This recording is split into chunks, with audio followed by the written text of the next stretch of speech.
The Bermuda Taxi Tragedy.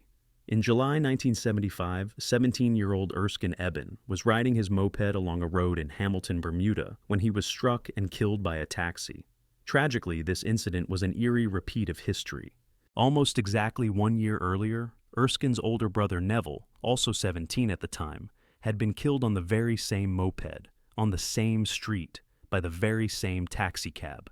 Incredibly, the taxi had the same driver and even the same passenger in it during both accidents. The odds of such a perfect duplication of circumstances are astronomical. It sounds like an urban legend, but contemporary newspaper reports confirmed this twin tragedy really happened. Two brothers, two identical fates a year apart. A coincidence so unbelievable it truly breaks your brain. The Jim twins. Imagine discovering in middle age that you have an identical twin brother, and that for nearly 40 years, his life has uncannily mirrored your own. This is the true story of the Jim twins, James Arthur Lewis and James Edward Springer, who were separated at birth and adopted into different families in Ohio. Both families coincidentally named the baby boy James, calling them Jim for short. When the two Jims finally met at age 39, they were stunned by the spooky parallels in their lives. Both had childhood pet dogs named Toy, and both were good at math and carpentry, but struggled with spelling. Both Jims grew up to marry women named Linda, then divorced and remarried, this time to women named Betty. Each had a son, and they had unwittingly given their sons the exact same name, James Allen, with a slight variation in spelling. It doesn't end there. Both men were heavy smokers, drove the same model of car, a Chevrolet, and worked in security jobs, one as a security guard and the other as a sheriff's deputy. They even vacationed at the same Florida beach without ever knowing it. These jaw-dropping coincidences went on and on. Scientists studied the Jim twins to probe the old nature versus nurture question, since their parallel lives seemed almost beyond mere chance. Was it genetics, telepathy, or just mind-boggling coincidence that led two separated people to live virtually identical lives? Whatever the case, the tale of the Jim twins is one of the most astonishing real-life coincidences on record. The Erdington murders. Though two young women, 157 years apart, met an uncannily similar tragic fate in the same town, leaving everyone who hears the story with chills. In 1817, 20-year-old Mary Ashford of Erdington, England went out dancing on the night of May 27.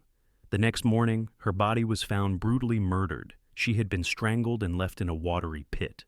Fast forward to 1974, Barbara Forrest, age 20, and from the same area, also spent the night of May 27th out dancing with friends and vanished. She too was found raped and strangled in Erdington, her body left in a ditch on May 27, 1974. The parallels between the two cases are nothing short of haunting. Both women shared the same birthday and age. Both had spoken of a looming sense of dread shortly before their deaths. Mary confided to a friend that she had bad feelings about the week to come, and Barbara eerily told a colleague, "This is going to be my unlucky month." In each murder, a man with the last name Thornton was accused, Abraham Thornton in 1817 and Michael Thornton in 1974, yet both suspects were acquitted for lack of evidence.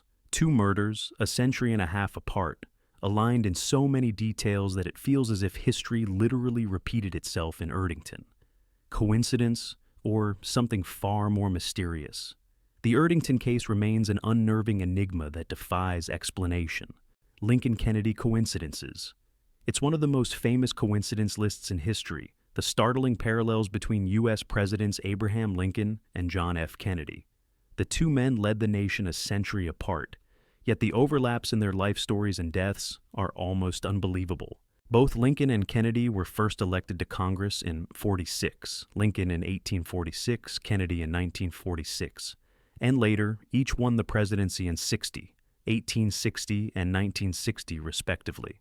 Each man was deeply involved in civil rights issues, and coincidentally, both were succeeded by Southern vice presidents named Johnson, Andrew Johnson and Lyndon Johnson, who were born exactly 100 years apart in 1808 and 1908. Both presidents were shot in the back of the head on a Friday in the presence of their wives. Lincoln was assassinated at Ford's Theater, while Kennedy was shot while riding in a Lincoln automobile made by the Ford Motor Company. In a grim symmetry, Lincoln died in a location with the initials PH, the Peterson House, and Kennedy in Parkland Hospital, another PH. The bizarre parallels continue when you look at the assassins. Lincoln's killer, John Wilkes Booth, and Kennedy's killer, Lee Harvey Oswald, were both widely known by three names comprising 15 letters in total.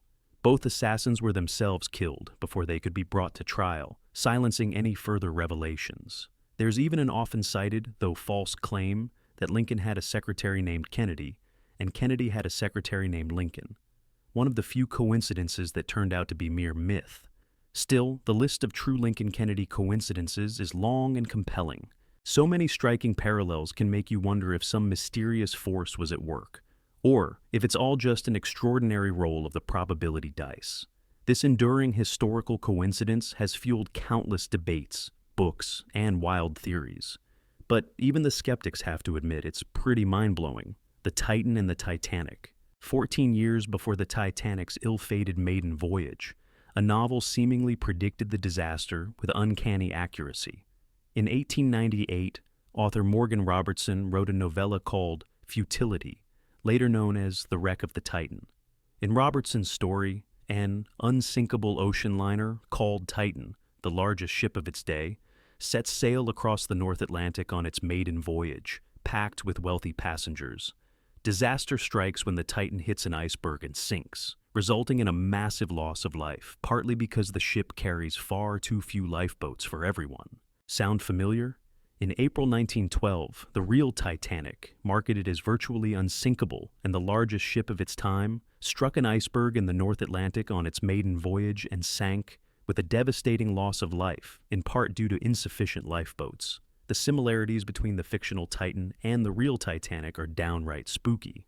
From the ship's size and description, to the iceberg collision in April, to the chilling fact that both events happened on cold North Atlantic nights. Of course, Robertson couldn't truly see the future. Many have pointed out that he was a maritime enthusiast aware of ship trends, and some elements, like not enough lifeboats, reflected real industry practices. But the overlap in specifics is so strong that it's hard not to get goosebumps. The Titan-Titanic coincidence remains one of literature's strangest cases of life, imitating art. A prophetic tale that came true in an almost literal way. Edgar Allan Poe's prophetic tale. Literary master. Edgar Allan Poe wrote a story so dark and bizarre that no one would have guessed it would play out in real life decades later. In 1838, Poe published the narrative of Arthur Gordon Pym of Nantucket, a novel about shipwrecked sailors adrift at sea. In the story, 4 survivors in a lifeboat, desperate and starving, decide to draw lots to sacrifice one man as food. The unlucky cabin boy who is killed and cannibalized in Poe's fiction is named Richard Parker. Fast forward 46 years to 1884. A yacht called the Mignonette sank in a storm, leaving 4 shipwrecked crew members cast adrift in a lifeboat in the middle of the sea. After days without food, the men made a horrific decision to kill and eat the weakest among them, the cabin boy. In a twist almost too strange to believe, the real-life cabin boy who became the victim was also named Richard Parker. The infamous case, Regina v. Dudley and Stevens, became a landmark in maritime law, but it's the eerie mirroring of Poe's fiction that has fascinated people ever since. Poe's tale and the Mignonette tragedy are separated by nearly half a century, yet the core events match in chilling detail, right down to the sacrificed cabin boy sharing the exact same name. It's as if Poe's grim imagination accidentally peeked into the future. Was it pure coincidence, or something more mystical? Given that Richard Parker is a fairly common name, and that survival cannibalism at sea, though rare, was not unheard of, most experts chalk it up to a fluke, King Umberto's doppelganger. Sometimes coincidences can make you feel like you're in the Twilight Zone. In 1900, King Umberto I of Italy went to dinner at a small restaurant in the town of Monza and came face to face with his exact look-alike. The restaurant's owner looked just like the king, which astonished Umberto, and the two men struck up a conversation. Very quickly, they realized their lives had been bizarrely intertwined.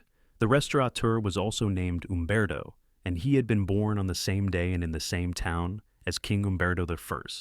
Both Umbertos had married women with the same name as well. As they kept talking, more parallels emerged. The humble restaurant had coincidentally opened for business on the very day of King Umberto's coronation as king. The king was understandably amazed by these revelations. It's not every day you find your perfect double who shares your birthday name and life events. The very next day, however, fate delivered a final twist. King Umberto learned that his doppelganger, the restaurant owner, had died that morning in a freak accident.